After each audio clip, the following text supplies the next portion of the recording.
Okay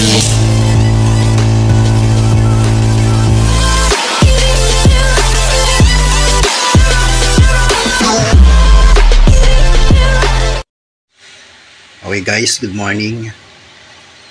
So meron po tayong bagong ipapakilala sa inyo, itong adhesive na epoxy. So pang metal po ito. So nabili ko po ito online sa Lazada. So ayan po yung kanyang case.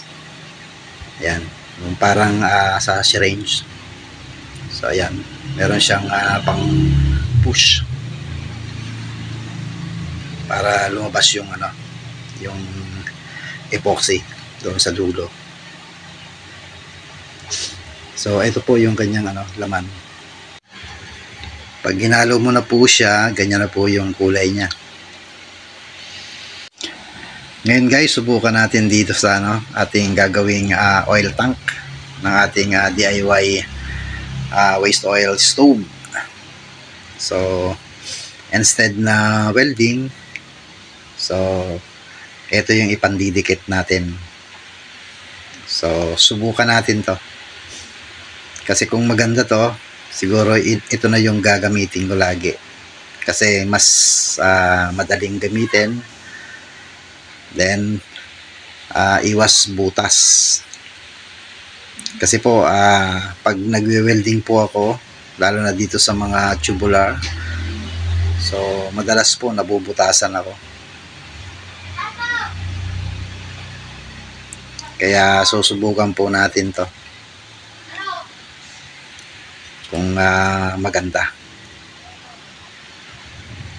Sabi dito nasa 5 minutes lang po daw matigas na siya. Pero dapat after 24 hours mo na po siya dapat gamitin. Yan yung talagang pinaka maximum na time niya para magamit mo siya. Kaya guys, kung ikakabit nyo na sa kalan ito na ating oil tank, so dapat palampasin nyo muna lang 24 hours para talagang mas siya, mas dikit na dikit, then talagang matigas na po siya. So ngayon susubukan pa natin. Kaya itong ating ginagamit na adhesive na to na epoxy, so hindi ko pa po ito maire-recommend kasi hindi ko pa ito tested. Pero kung okay ang performance nito at walang maging problema, so ire-recommend ko po ang product na ito at ang seller niya. Kaya dapat masubukan ko muna.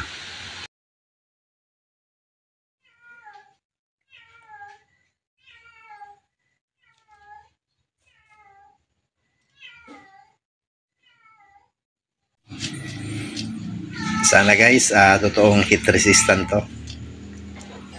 Kasi hindi maiwasan yung ating oil tank sa ating used oil kalan. Talagang umiinit siya. Pero hindi masyado.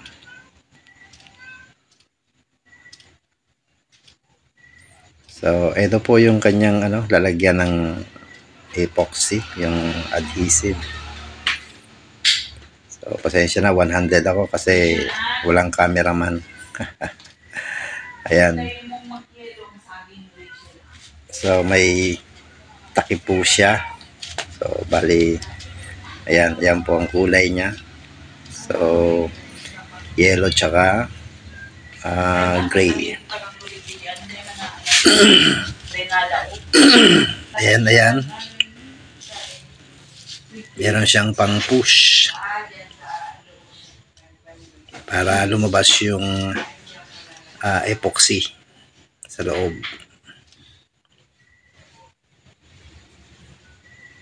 So ang problema, hindi siya pantay, kaya yung isa may lumalabas, yung isang pang mix hindi, wala.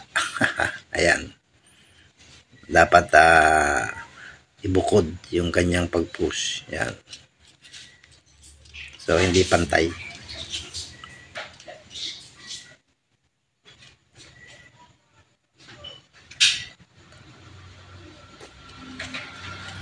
So ganyan, babalik mo yung takip niya doon sa dalawang butas. Then ito yung pinaka top cover niya. Yan. Pupush mo lang, then pipihitin mo. Okay na po siya. Nakalak na po.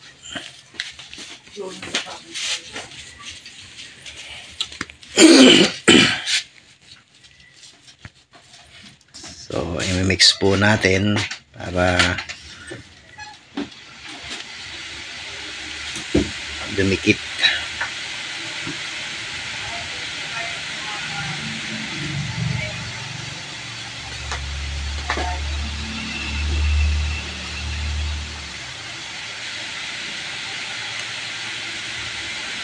Then pagkatapos i-mix, then pwede na po i-apply para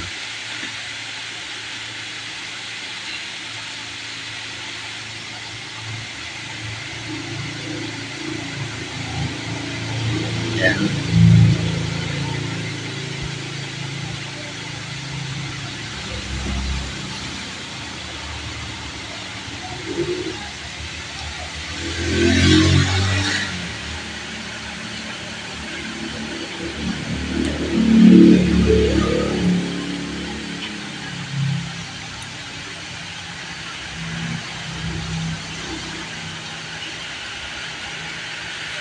Alam nyo guys, itong kulay ng ating epoxy,